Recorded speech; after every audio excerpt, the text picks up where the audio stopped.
Hello বন্ধুরা, তোমরা সবাই কেমন আছো? আজকে আবার একটা নতুন ভিডিও নিয়ে চলে এসেছি। সকাল থেকেই বৃষ্টি হচ্ছে, আর বৃষ্টি হলেই তো তোমার একটু অন্যরকম খাবার, আর তার সাথে আমার খিচুড়ি খেতে খুব ইচ্ছে করে বৃষ্টি হলে। তাই চটজলদি বৃষ্টি হচ্ছে এদিকে বাইরে, আর এদিকে খিচুড়ির আমি প্রিপারেশনও করে নিয়েছি। তাই মুগ ডালটা ভালো করে ভেজে নিলাম, তার সাথে এদিকে ভাতও বসিয়ে দিয়েছি। তা চলো, মুগ ডালটাকে ভালো করে ধুয়ে নিয়ে এবার ভাতের চালটা যখন ফুটে উঠেছে তখন আমি মুগ ডালটাকে দিয়ে দিলাম।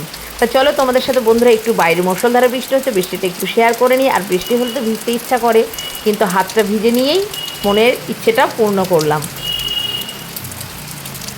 তা চলো বন্ধুরা, আবার পুনরায় আমি রান্নাঘরে ফিরে চলে এসেছি। আর রান্নাঘরে এসে সমস্ত সবজিগুলো আমি কাটা ধোয়া করে নিয়েছিলাম। আর খিচুড়িতে যে আমি সবজিটা দেবো সেটা ভালো করে একটু ভাজা ভাজা করে নিয়েছি, এবং এর মধ্যে আদা আর জিরে বাটা দিয়েছি, হলুদ, লবণ, সামান্য মিষ্টি আর তোমার লঙ্কা চিড়ে দিয়ে ভালো করে কষিয়ে নিলাম। কষিয়ে নিয়ে এবার আমি খিচুড়ির মধ্যে দিয়ে দেবো। এইভাবে খিচুড়ি রান্না করলে মুগ ডালে দিয়ে আর এরকম সবজিটা কষিয়ে নিয়ে রান্না করলে দারুণ টেস্ট হয়। আর এদিকে যে তোমার পাঁচ তরকারি বানাবো, পাঁচ তরকারির জন্য সমস্ত সবজিগুলো আমি ভালো করে কেটে ধুয়ে নিয়েছি। পটল ভাজা বানাবো তার সাথে।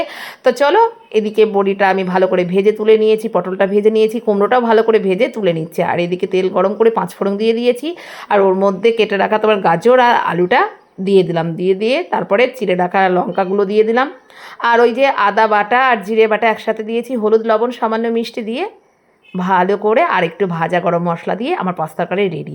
আর এদিকে খিচুড়িতে একটা তরকারি লাগাবো, তোমার তেল, তারপরে শুকনো লঙ্কা, তেজপাতা আর বাদামটা ভালো করে ভেজে নিয়ে আর একটু ঘি দিয়ে আমি তরকারিটা লাগিয়ে দিয়েছি। আমার খিচুড়ি পুরো রেডি। এদিকে পটল ভাজাটাও হয়ে গেছে। আর খিচুড়ি হলে যেটা পাঁপড় ভাজা কিংবা বেগুনি না হলে খিচুড়িটা মানে একেবারে অসম্পূর্ণ। তাই আজকে বাড়িতে বেগুনি বানাচ্ছি গরম গরম, আর খিচুড়ির সাথে দুপুরটা পুরো জমে দেবে। তা টাটা বন্ধুরা, সকলে ভালো থেকে সুস্থ থেকে। আর আমার ভিডিওটা কেমন লেগেছে অবশ্যই কমেন্ট করো।